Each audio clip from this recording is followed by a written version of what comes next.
Hello students, welcome back to my YouTube class and I'm explaining you here 12th standard maths book और हमारा 6 chapter running है।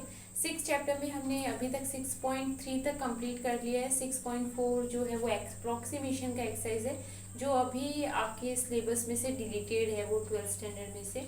तो मैं आपको अब 6.5 का कॉन्सेप्ट मैक्सिमा और मिनिमा का जो कॉन्सेप्ट है वो अपने प्रीवियस वीडियो में एक्सप्लेन कर चुकी हूँ। तो अगर आपने वो वीडियो मेरा नहीं देखा है तो आप प्लीज़ वो वीडियो देख लीजिए सो दैट कि आप इस क्लास से कनेक्ट हो पाएँ। तो मैं आज आपको इस पे बेस कुछ क्वेश्चन सॉल्व करवाऊंगी जो कि एनसीईआरटी की 6.5 एक्सरसाइज से रिलेटेड है। So let's move to my class.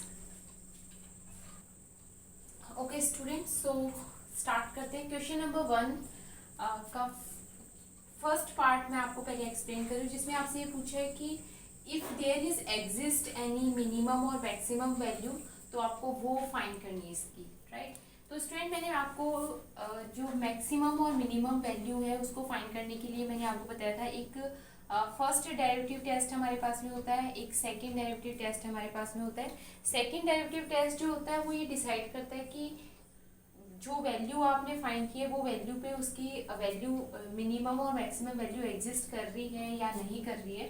तो पहले हम इसका डेरिवेटिव फाइंड करते हैं, एफ डैश एक्स फाइंड करते हैं। तो जब आप इसका एफ डैश एक्स फाइंड करोगे स्टूडेंट्स, तो जब आप इसका डिफ्रेंशिएशन करोगे तो ये X raise to power N वाले फॉर्मूले से हो जाएगा 2x माइनस 1 और ये 3 कांस्टेंट है तो इसका 0 हो जाएगा, तो लिखने की ज़रूरत नहीं है। जब आप ये फाइंड कर लोगे स्टूडेंट्स तो अब आपको क्या करना है, ये जो वैल्यू अगर मैं इसको 0 के इक्वल आपको एफ डैश एक्स को 0 के इक्वल पुट करो तो आपके पास में 2x माइनस 1 इक्वल आपके पास में क्या आ जाएगा, ये 0। तो आपके पास में x की जो वैल्यू है वो क्या आ जाएगी स्टूडेंट्स, 1/2 आ जाएगी, राइट। अब आपके पास में x की जो वैल्यू है वो क्या आ रही है स्टूडेंट्स, 1/2 आ रही है, राइट। अब देखिए स्टूडेंट्स, यहाँ पे अगर मैं देखूँ तो ये फंक्शन जो है इसकी वैल्यू नेगेटिव कभी हो ही नहीं सकती क्योंकि 2x माइनस 1 होल स्क्वायर है और किसी भी नंबर का स्क्वायर, यहाँ पे x की वैल्यू कुछ भी पुट कर दो अगर नेगेटिव भी आ रहा है इसको सॉल्व करने से तो उसका स्क्वायर है तो वो हमेशा पॉजिटिव ही होगा। और यहाँ पे +3 आ रहा है तो इसकी ये जो आपके पास में फंक्शन है इसकी वैल्यू हमेशा पॉजिटिव ही रहेगी, ये जो इसकी वैल्यू है हमेशा पॉजिटिव आएगी, राइट। तो इसका मैक्सिमम जो है वो डिसाइड करना मुश्किल है क्योंकि ये हमेशा मतलब पॉजिटिव रहेगा, राइट। तो हम ये जो पॉइंट है इस पे इसकी जो वैल्यू एग्जिस्ट करेगी वो क्या होगी, मिनिमम वैल्यू होगी, राइट। क्योंकि यहाँ से हम क्या देख रहे हैं कि इसकी वैल्यू हमेशा पॉजिटिव रहेगी और जैसे जैसे आप x की वैल्यू जो है इसमें इंक्रीज करते जाओगे वो इंक्रीज होता जाएगा। तो मैक्सिमम वैल्यू जो इसकी एग्जिस्ट नहीं करेगी, इसकी मिनिमम वैल्यू एग्जिस्ट करेगी, राइट। तो हम इसकी मिनिमम वैल्यू जो है वो अगर हम ये पॉइंट जो 1x इक्वल 1/2 है, ये जो पॉइंट है ये हमें क्या दे रहा है, मिनिमम वैल्यू दे रहा है। और मिनिमम वैल्यू क्या है, वो इस वैल्यू को इस फंक्शन में पुट करने से हमें मिलेगी। तो जो मिनिमम वैल्यू है वो आपके पास में क्या आएगी, fx 1/2 equal 2 multiply 1/2 minus 1 whole square plus 3। तो जब आप इसको सॉल्व करोगे स्टूडेंट तो ये तो 0 हो जाएगा और आपके पास में 3 आ जाएगा, मतलब f 1/2 पे जो वैल्यू आ रही है वो क्या है, 3 आ रही है और ये इसकी क्या है, मिनिमम वैल्यू है, क्लियर।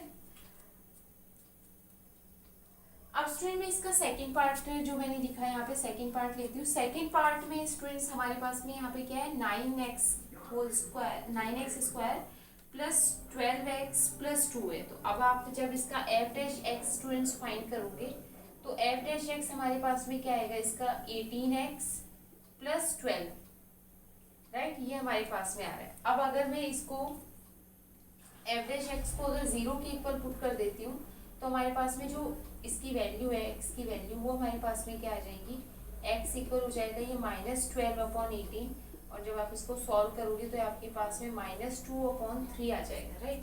अब ये x इक्वल -2/3 जो है वो आपको मैक्सिमम वैल्यू दे रहा है कि मिनिमम वैल्यू दे रहा है वो चेक करने के लिए।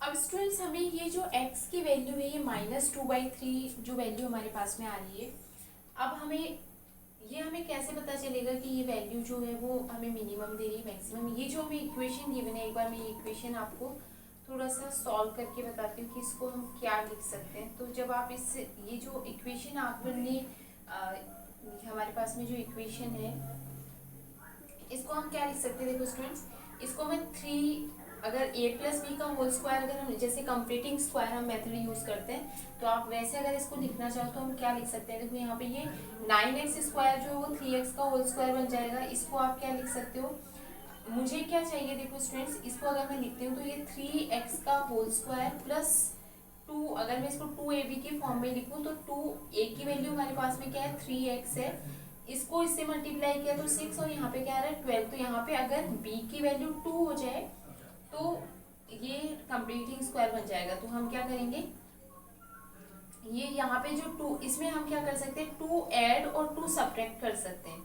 अगर मैं इसमें 2 ऐड कर दूं और 2 सब्ट्रैक्ट कर दूं तो ये जो है 2 और 2 मिलके 4 बन जाएगा और ये बी स्क्वायर के फॉर्म में आप लिख सकते हो इसको। तो इस तरह से हम इसको लिख सकते हैं, ये आप यहाँ पे 4 लिख दो, राइट। तो ये आपके पास में 3x प्लस 2 का होल स्क्वायर बन जाएगा और -2 इस तरह से आ रहा है। अब स्टूडेंट्स आप यहाँ पे क्या देख रहे हो कि ये जो है ये टर्म क्या है, स्क्वायर है, और स्क्वायर अगर है ये टर्म तो इसका मतलब ये हमेशा क्या रहेगी, पॉजिटिव ही रहेगी। मतलब जैसे मैंने आपको इस क्वेश्चन में बताया था सेम यहाँ पे भी हमारे पास में सेम कंडीशन आ रही है। तो इसका मतलब ये जो वैल्यू आपके पास में आ रही है ये वैल्यू इसका क्या देगी, मिनिमा देगी।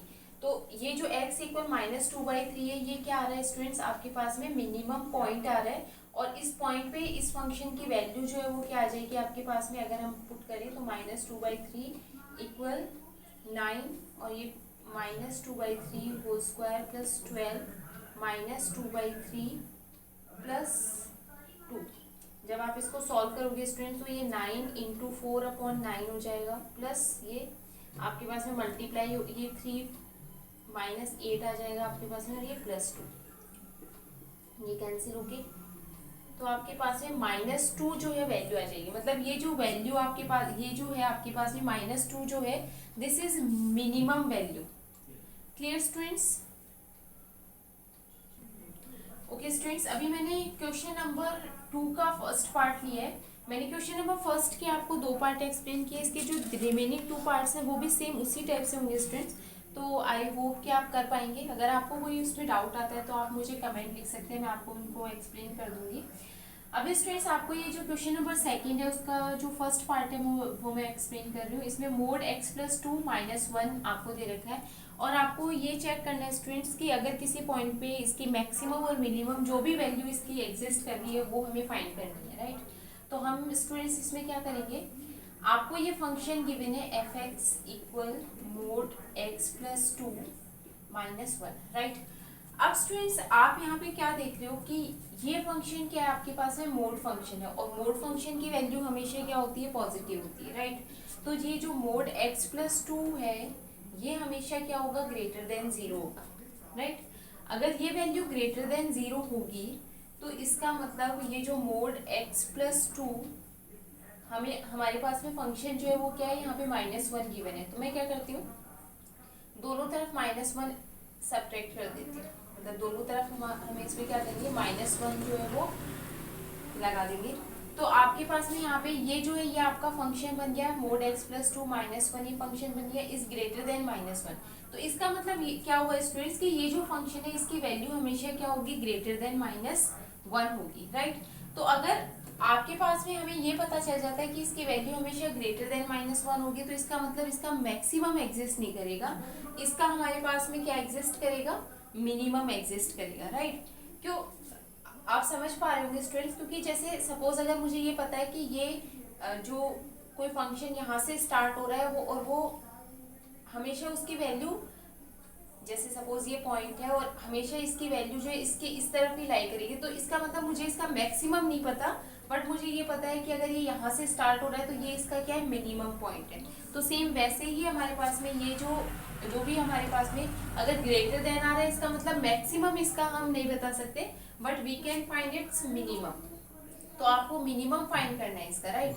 अब मिनिमम आप स्टूडेंट्स कैसे फाइंड कर सकते हो, देखो ये जो फंक्शन आपको गिवन है इसकी वैल्यू 0 कब हो सकती है, जब x यहाँ पे अगर हम नेगेटिव कब हो सकती है? अगर मैं x की वैल्यू यहाँ पे -2 पुट कर दूँ तो -2 + 2 ये क्या हो जाएगा, 0 हो जाएगा, और इसकी वैल्यू क्या आएगी हमारे पास में -1 आएगी, जो कि क्या होगी, एक नेगेटिव वैल्यू होगी और इसकी मिनिमम वैल्यू होगी, राइट। इसके अलावा आप कोई भी इसमें वैल्यू पुट करोगे तो वो उससे ग्रेटर ही आएगी। तो हम x इक्वल -2 जो है इसका क्या होगा, मिनिमम पॉइंट होगा,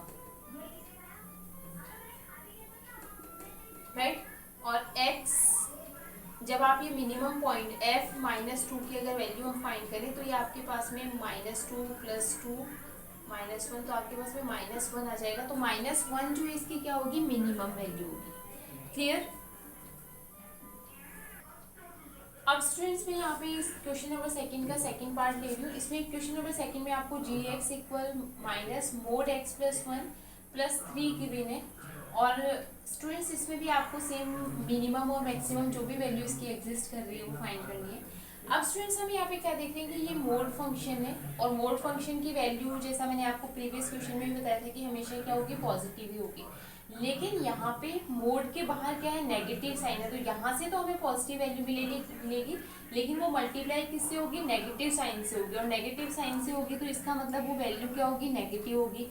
तो इसका मतलब -mod x + 1 इसकी जो वैल्यू है वो हमेशा <= 0 होगी, राइट। इससे लेस देन मतलब हमेशा नेगेटिव वैल्यू ही आएगी, तो हमेशा <= 0 होगी। अब हमें क्या चाहिए, यहाँ पे +3 चाहिए, तो -x + 1 + 3 <= 3 होगा। इसकी वैल्यू, इस फंक्शन की जो वैल्यू हमेशा <= 3 होगी, राइट। ये आप फंक्शन बना सकते हो। आपको इसमें कोई भी एक जो टर्म जिसका हमें पता है वो हम लेके चलते हैं, और फिर हम हमारा फंक्शन बनाने के लिए हमें जो भी ऐड और सब्ट्रैक्ट करना है वो हम करते हैं, राइट, दोनों तरफ। तो उससे हमें ये पता चल जाता है कि फंक्शन की वैल्यू जो है लेस देन होगी या ग्रेटर देन होगी, उस वैल्यू से जो भी आपको फाइंड करनी है, राइट। तो इसका मतलब ये जो फंक्शन है इसकी वैल्यू हमेशा <= 3 आएगी। अब स्टूडेंट्स यहाँ पे क्या दे रखा है, देखो <= साइन दे रखा है। पहले वाले क्वेश्चन में क्या था, ग्रेटर देन था, तो उसमें मैक्सिमम जो है वो एग्जिस्ट नहीं कर रहा था। अब इसमें क्या है, मिनिमम एग्जिस्ट नहीं करेगा, क्योंकि मुझे ये पता है कि मैक्स टू मैक्स 3 हो सकता है, लेकिन मिनिमम कितना होगा वो मुझे नहीं पता, राइट। तो इसका मतलब इसका मिनिमम एग्जिस्ट नहीं करेगा, बट इसका मैक्सिमम जो है वो एग्जिस्ट करेगा। तो इसका मैक्सिमम कब एग्जिस्ट करेगा, अगर ये वाली टर्म जो है वो 0 हो जाए तो इसका मैक्सिमम जो है एग्जिस्ट करेगा। तो इसका मतलब x + 1 जो है इसकी वैल्यू अगर 0 हो जाए, और इसकी वैल्यू 0 कब होगी, जब x की वैल्यू -1 होगी, राइट। तो -1 जो है इसका क्या है, मैक्स पॉइंट है, राइट। और इसकी पॉइंट पे इसकी वैल्यू क्या होगी, अगर मैं इसकी g -1 पे वैल्यू फाइंड करूँ तो तो वो क्या आ जाएगी स्टूडेंट्स, 3 आ जाएगी। तो इसकी मैक्सिमम वैल्यू क्या आएगी स्टूडेंट्स, 3। स्टूडेंट्स मैं आपको एक क्वेश्चन और एक्सप्लेन कर देती हूँ। क्वेश्चन नंबर सेकंड का थर्ड पार्ट है। इसमें भी आपको सेम वही फाइंड करना है कि इसकी मैक्सिमम या मिनिमम जो भी वैल्यू एग्जिस्ट कर रही है वो आपको फाइंड करनी है। तो स्टूडेंट्स अब हम यहाँ पे क्या देख रहे हैं कि जो sin 2x है इसका हमें पता है कि इसकी जो वैल्यू होती है sin थीटा की जो वैल्यू होती है वो ग्रेटर देन इक्वल -1 और लेस देन इक्वल 1 होती है, राइट। -1 से लेके 1 के बिटवीन लाई करती है हमेशा, राइट। तो इसका मतलब sin 2x की वैल्यू -1 से ग्रेटर देन और इक्वल और लेस देन इक्वल 1 होगी। मतलब हमें मैक्सिमम और मिनिमम जो इसकी वैल्यू है वो हमें पता है, राइट। तो अब हम क्या करेंगे, हमें यहाँ पे हमारा फंक्शन क्या है, sin 2x + 5 है, तो हम क्या करेंगे, वही -1 + 5 हम दोनों तरफ पूरी इक्वेशन में हम क्या कर देंगे, ऐड कर देंगे। तो आपका फंक्शन बन जाएगा इसमें। अब इसका मतलब ये जो sin 2x + 5 है इसकी वैल्यू ग्रेटर देन इक्वल 4 और लेस देन इक्वल क्या होगी, 6 होगी, राइट। तो ये तो बहुत सिंपल था, आप ऐसे इसको डायरेक्टली कर सकते हैं कि sin 2x + 5 की जो वैल्यू है वो ग्रेटर देन इक्वल 4 और लेस देन इक्वल 6 होगी। मतलब इसकी जो मिनिमम वैल्यू है ये इसकी क्या है, मिनिमम वैल्यू, मतलब मिनिमम वैल्यू जो है वो हमारे पास में 4 और मैक्सिमम वैल्यू जो है हमारे पास में वो क्या आ रही है, 6 आ रही है, right. So thank you very much students for watching me and I hope कि मैंने जो क्वेश्चंस आपको एक्सप्लेन किए हैं वो आपको समझ में आए होंगे. And if you want to ask any question regarding this exercise और any other exercise, you can write in the comment box. I will try to solve your problems. And if you like my channel, then please like it, share it and subscribe it. So again, thank you very much for watching me.